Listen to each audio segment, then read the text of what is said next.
2024 թվականի հուլիսի 14-ին Չինաստանում երկրորդ 24-ամյա Պան Սյաոտինը պատրաստվում էր մուկբանգ ուղիղ եթերին, որը վերջինն էր լինելու։ Նա համացանցում հայտնի էր հսկայական քանակությամբ սնունդ ուտելու իր ապշեցուցիչ մարտահրավերներով։ Պանը հավաքել էր հավատարիմ լսարան, որն անհամբեր սպասում էր տեսնելու, թե ինչպես է նա կլանում սննդի հսկայական չափաբաժինները։ Այդ օրը նրա սեղանը լեփլեցուն էր 10 կիլոգրամ սնունդ տապակված հավից ու ծովամթերքից, մինչև հագեցած շոկոլադե տորթը։ Նրան դիտում էին հազարավոր մարդիկ։ Պանի վերելքը դեպի փառք ամենևին էլ շլացուցիչ չէր։ Նա սկսել էր աշխատել որպես մատուցողուհի, փորձելով ծայրը ծայրին հասցնել, բայց ամեն ինչ փոխվեց, երբ նա բացահայտեց մուկբանգը՝ վիրուսային թրենդը, որը սկսվել էր Հարավային Կորեայում, որտեղ հեղինակները ուղիղ եթերում հեռարձակում են, թե ինչպես են մեծ քանակությամբ սնունդ ուտում, շփվելով իրենց լսարանի հետ։ Սկզբում դա պարզապես հոբբի էր,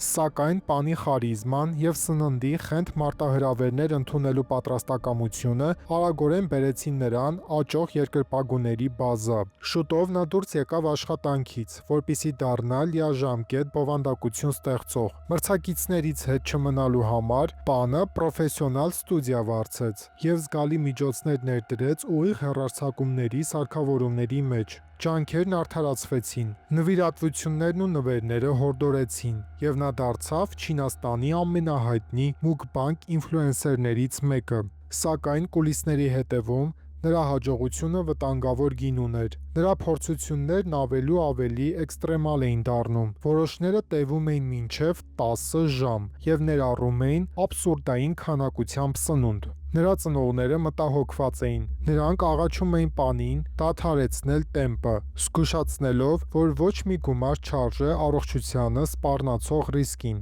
Բայց Պանը կարծում էր, որ ամեն ինչ վերահսկողության տակ է։ Ցավոք, դա այդպես չէր։ Նա արդեն մի քանի անգամ հայտնվել էր հիվանդանոցում, ներքին արյունահոսության և մարսողական խնդիրների պատճառով։ Այնուամենայնիվ, նա շարունակում էր առաջնորդվելով իր երկրպագուների սպասումներով և իր վերջին ելույթը գերազանցելու ճնշմամբ։ Նրա վերջին սթրիմի օրը ամեն ինչ սովորական էր թվում։ Պանը ժպտում էր տեսախցիկին, շփվում հանդիսատեսի հետ և սկսեց կլանել իր առջև դրված հսկայական սնունդը։ Երկրպագուները քաջալերում էին նրան մեկնաբանություններում, բայց ժամերն անցնելուն պես նրա վարքագիծը փոխվեց։ Նրա տեմպը դանդաղեց, շնչառությունը դժվարացավ, և նա ակնհայտորեն անհանգիստ տեսք ուներ։ Մտահոգված հանդիսատեսը սկսեց կոչ անել նրան դադարեցնել, բայց Պանը, ով վճռել էր մարտահրավերը ավարտին հասցնել, շարունակում էր ուտել։ Այնուհետև հեռարձակման կեսին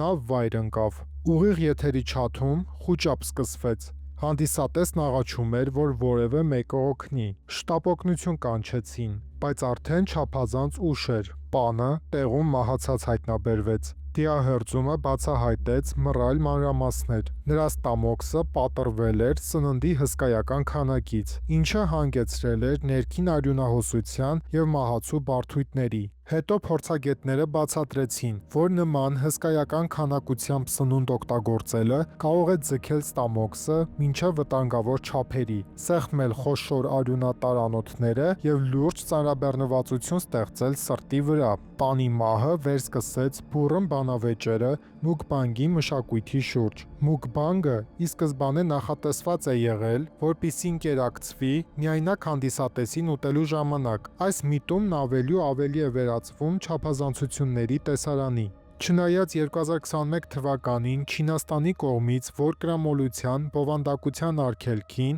որպես սննդի թափոնների դեմ պայքարի օրենքի մաս, շատ հեղինակներ, ներառյալ Պանը, շարունակում են հեռարձակել այդ ռիսկային սեանսները։ Նրա մահը երկրպագուներին թողեց շոկի մեջ և կոտրված սրտով։ Ոմանք խորապես սգում էին նրա համար, մինչդեռ մյուսները հարց էին տալիս, թե ինչպես է նման բովանդակությունը դեռ թույլատրվում։ Բայց եկեք դիտարկենք մի փաստ. նրա լսարանը փնտրում էր մեղավորներ։ Նրանք մեղադրում էին այն սոցիալական հարթակներին, որտեղ թույլատրվում էր դիտել այդ հոլովակները։ Նրանք մեղադրում էին Պանին այդպիսի հոլովակներ նկարելու համար, բայց այս պատմության գլխավոր մեղավորները հենց նրա լսարանն էր։ Այդ հոլովակը դիտողները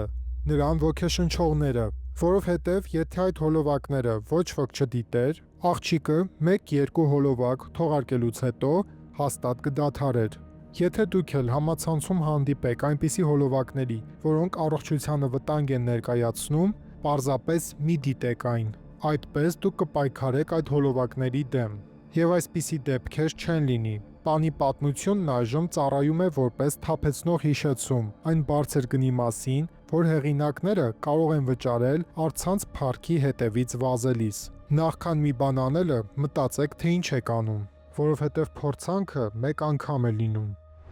Ռոլի Ֆրիման երրորդը, որն իր երկրպագուներին հայտնի էր որպես ռեփեր Ռիո Հանչո, ընդամենը նա 17 տարեկան էր, լի տաղանդով, ձգտումներով եւ խարիզմայով։ Նա անուն էր ստեղծում իր համար երաժշտական աշխարհում, Instagram-ում ունենալով գրեթե 29,000 հետևորդ եւ աճող ներկայություն Spotify-ում։ Ռիոն ինչ-որ մեծ բանի հասնելու ճանապարհին էր։ Այդ երեկո Ռիոն իր տնից ուղիղ եթեր դուրս եկավ ոչ պաշտոնական սթրիմ իր երկրպագուների համար։ Դրանում արտասովոր ոչինչ չկար։ Նա հաճախ էր օգտագործում այդ պահերը հետևորդների հետ շփվելու եւ երաժշտությունից դուրս իր անհատականությունը ցույց տալու համար։ Սակայն այս անգամ ամեն ինչ կործանարար ընթացք ստացավ։ Ուղիղ եթերի ժամանակ Ռիոն ձեռքն առավ ատրճանակը, որն արդեն օգտագործվել էր լուսանկարներում եւ տեսանյութերում, որպես իր կերպարի մաս։ Սկզբում նա դրա հետ վարվում էր անփույթ։ Նա թափահարում էր ատրճանակը, թվում էր հանել է ապահովիչից,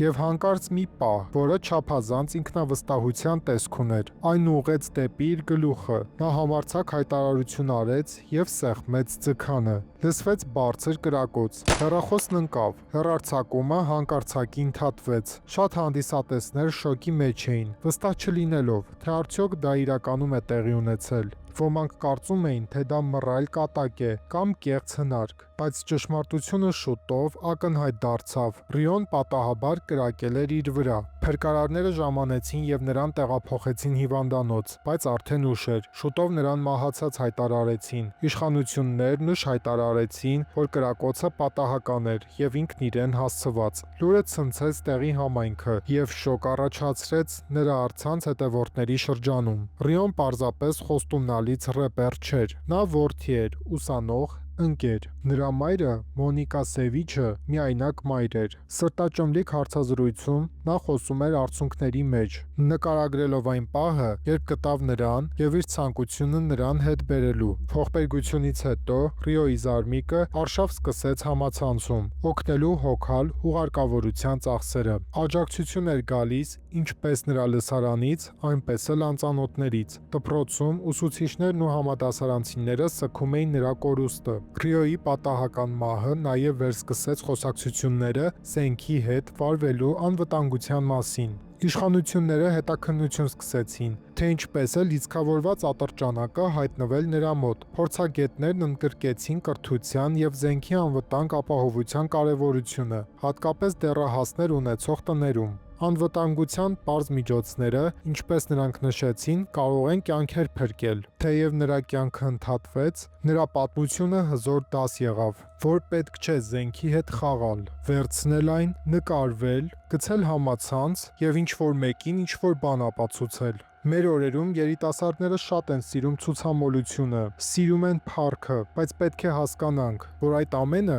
տանում են կործանման։ Եղեք ավելի խելամիտ։ Այս երկու պատմություններն էլ թող դաս լինեն բոլորի համար, որ փառքի հետևից վազելը տանում է կործանման։ Չմոռանաք այս հոլովակով կիսվել ձեր ընկերների հետ եւ բաժանորդագրվեք ալիքին հաջորդ հոլովակները բաց չթողնելու համար։ Շնորհակալություն դիտելու համար։ Մինչ նոր հանդիպում։